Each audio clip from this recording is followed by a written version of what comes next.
امام حسین علیہ السلام جو یزید کی حکومت کے خلاف نکلے ہیں، اس پر لوگوں نے سوال کیا کہ کیا امام حسین علیہ السلام حکومت حاصل کرنے گئے تھے؟ جواب دیا مقام معظم رہبری نے، اور بہترین جواب دیا ہے. کہا کہ اہداف قیام امام حسین میں اگر آپ یہ کہتے ہیں کہ وہ امام حسین علیہ السلام حکومت کو حاصل کرنا چاہتے تھے، آدھی درست بات ہے. مکمل درست بات یہ ہے کہ امام حسین ہر طاغوت سے خلاف نکلے ہیں، اور امام حسین علیہ السلام کا قیام تمام تر طواغیت کے خلاف تھا. یزید کی جگہ اگر کوئی اور ہوتا تو بھی امام حسین علیہ السلام کا قیام ہوتا. اچھا اگر چلے اس کو اس طرح سمجھیے، امام حسین نے جب اپنا تعارف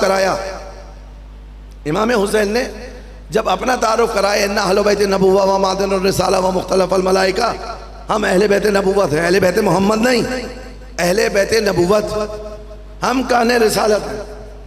ہمارے گھر میں ملائکہ کی آمد و رفت رہتی تھی، ہمارا گھر وحی کا مرکز تھا، ہمارے نانا پر ملائکہ نازل ہو کر وحی کو پہنچایا کرتے تھے. یہ تعارف اپنا کرایا. یزید کا کیا کرایا؟ رجل شارب الخمر، شراب خوار ہے، قاتل النفس المحترمہ، نفس محترم یعنی اسلام نے جن جانوں کا احترام رکھا ہے ان کو بے دریغ قتل کرتا ہے. معلن بالفسق، کھلا فسق و فجور کرتا ہے. مثلی لا یبایع مثلہ، مجھ جیسا اس جیسے کی بیعت نہیں کرے گا. اگر یہ جو دونوں تعارف امام حسین علیہ السلام کرا رہے ہیں، یہ کن اذہان کے لیے کرا رہے ہیں؟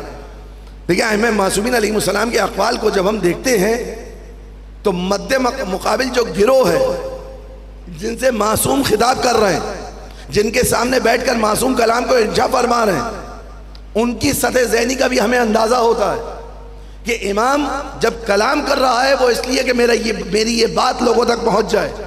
اب آپ یہاں پر فرض کر لیجئے یزید شراب خوار نہ ہوتا، یزید فاسق و فاجر نہ ہوتا، یزید مثلا ولو فرض نہ، کچھ دیر فرض کرنے میں تو حرج نہیں ہے نا، جبکہ ایسا نہیں ہے. یزید شراب خوار نہ ہوتا، فاسق و فاجر نہ ہوتا، نماز پڑھنے والا ہوتا، تو کیا امام حسین قیام نہ کرتے؟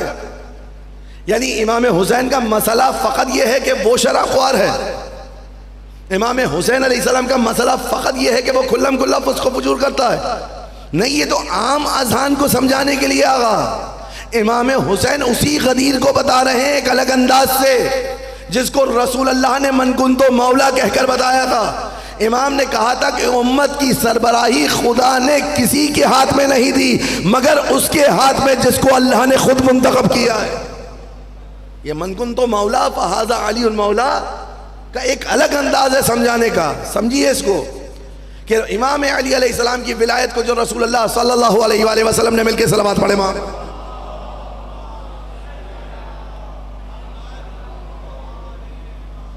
ایک اور دفعہ صلوات پڑھے.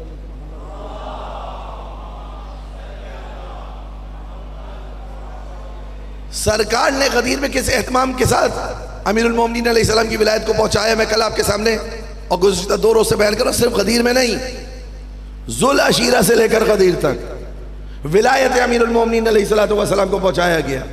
اگر یہ جو اتنا اہتمام کیا جا رہا ہے ولایت امیر المومنین علیہ السلام کے لیے، اس لیے اہتمام نہیں ہو رہا ہے کہ خطبہ کو چند نکات مل جائیں جن سے وہ اپنی مجالس کو کرمائیں، یا شورا کو تخیل کے لیے کوئی میدان مل جائے جس میں وہ قصیدے کہیں، یا کتابیں لکھنے والوں کو کچھ مواد مل جائے جس سے وہ اپنی کتابوں کو مزین کرے.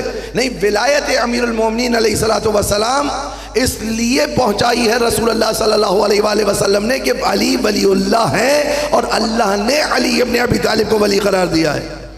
اب یہ کس طرح سے ولایت پہنچائی ہے؟ تھوڑا ٹھہر کر ذرا یہ تذکرہ ہو جاتا کہ امام حسین علیہ السلام کے ہمیں یہ جملات سمجھ میں آ جائیں کہ میں کون ہوں اور جس کی بیعت کا مجھ سے کہہ رہے ہو وہ کون ہے.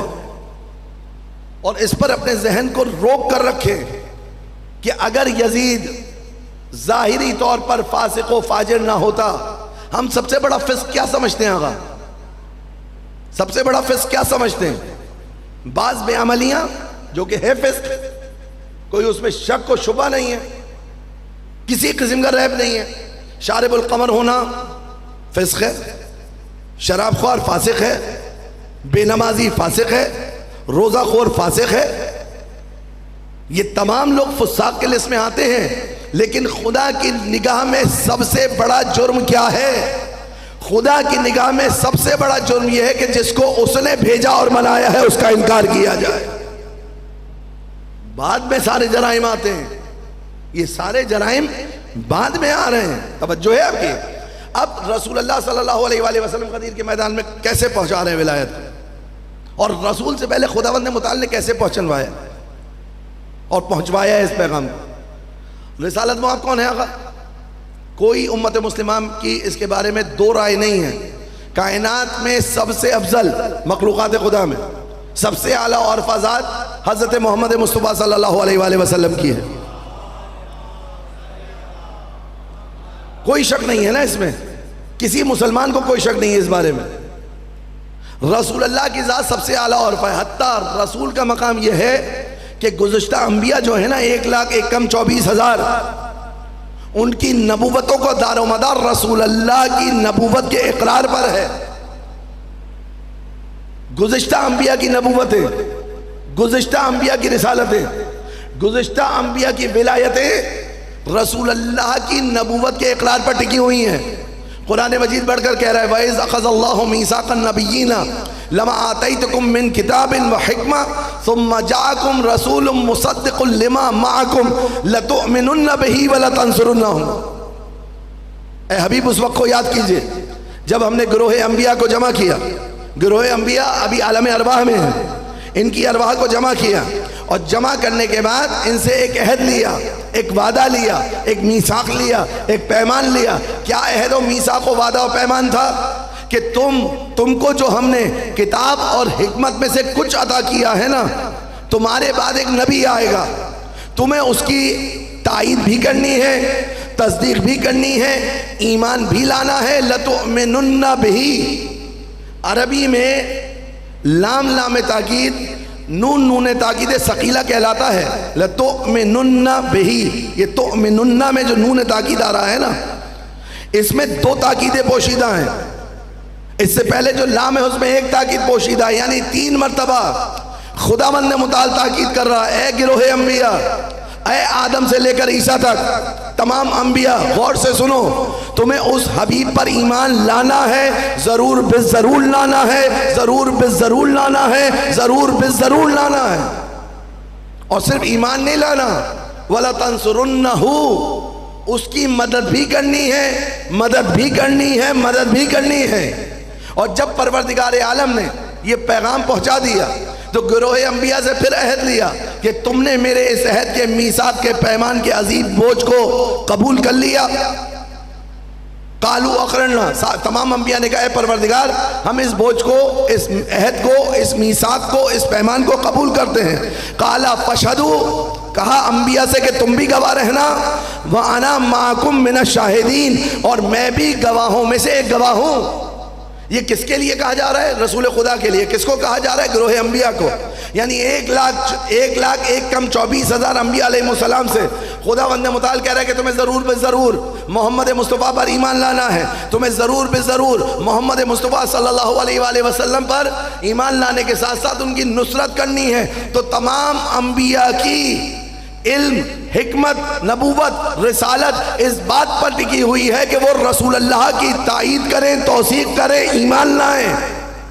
توجہ ہے تمام انبیاء علیہ السلام کو، اور اسی نبی کو جس کے بارے میں خدا نے اتنی تاکید کی، جب میدان غدیر میں پہنچا تو اب اس نبی سے ولایت کے حوالے سے کہا جا رہا ہے یا ایھا الرسول بلغ ما انزل الیک من ربک وان لم تفعل فما بلغت رسالتہ، کہ اے حبیب، اے رسول، اگر آپ نے یہ نہ پہنچایا تو کچھ نہ پہنچایا۔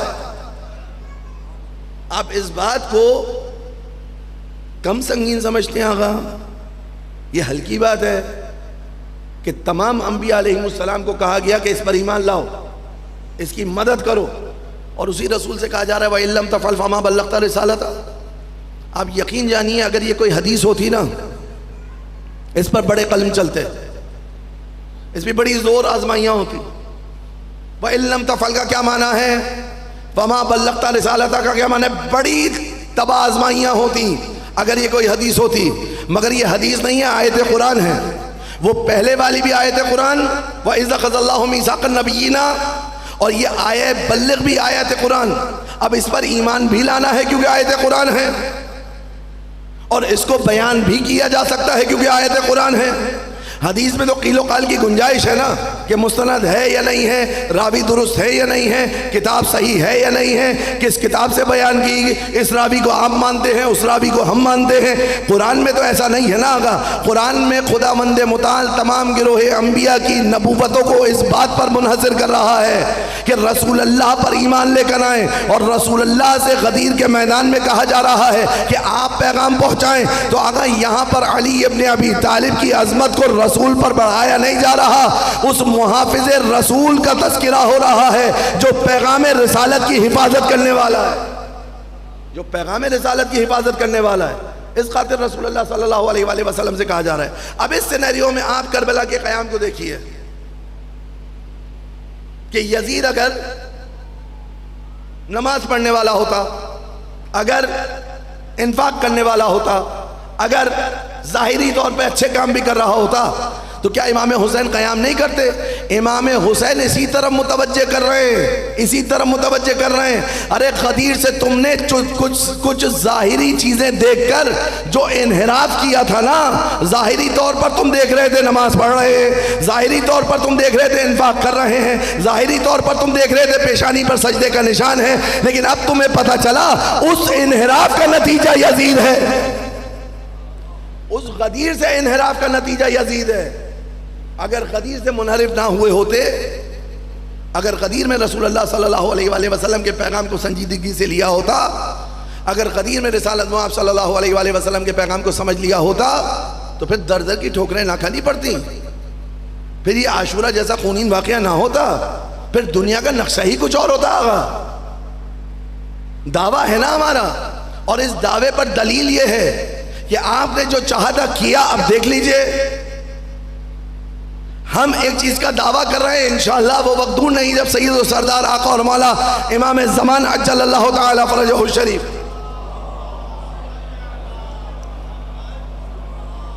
خدا آقا کے ظہور میں تعجیل فرمائے. مل کے صلوات پڑھے محمد و آل محمد.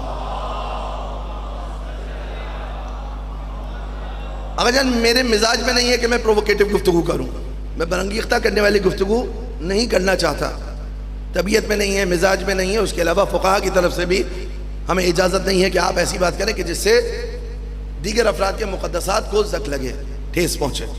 ہم اس کا احترام کرتے ہیں، دوسروں کے جذبات کا خیال کرتے ہیں، عقیدہ اپنا محفوظ رکھتے ہیں. عقیدہ ہمارے پاس اپنا رکھنے کے لیے فقہا کی نہ صرف یہ کہ تاکید ہے، بلکہ اللہ نے ہمارے لیے لازم و واجب قرار دیا ہے کہ ہم اپنے عقیدے پر ڈٹے رہیں اور بے نحو احسن لوگوں کے سامنے حقیقت کو پیش کرتے رہیں.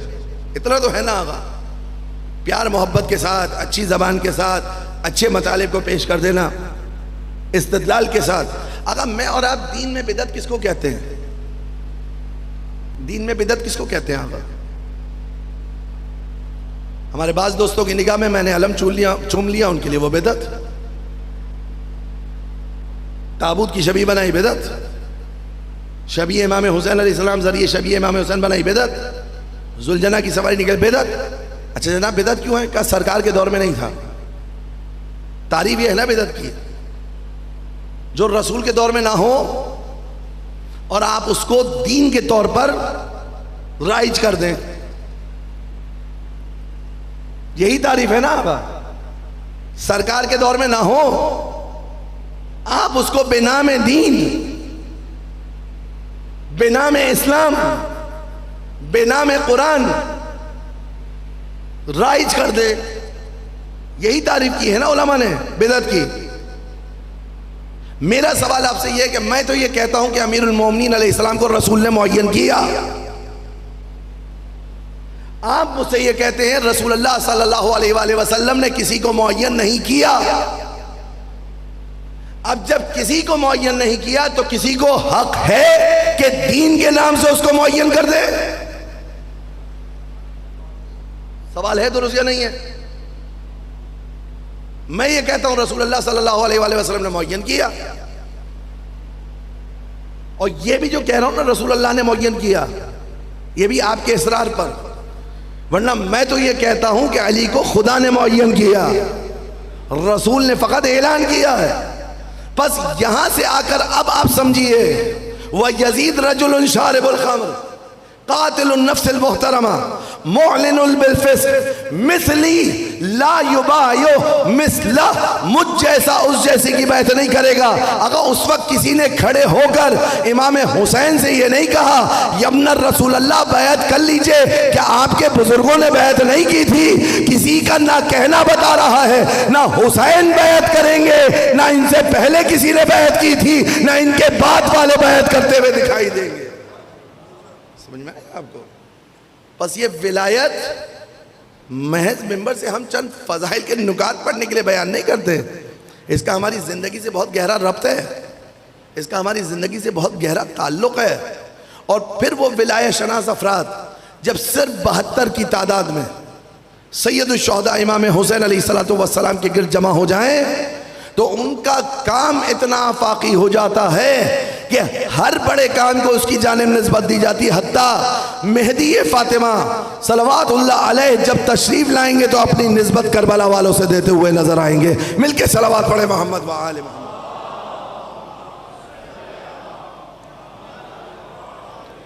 یہ ولایت آقا کہ دل، قلب، روح، اداروں پر، ذات پر، ہر جگہ ولایت امیر المومنین علیہ السلام کا نفاذ ولایت ہے۔ 1 گھنٹے کی مجلس خالی ولائی نہ ہو، 60 سال کی زندگی ولائی ہو۔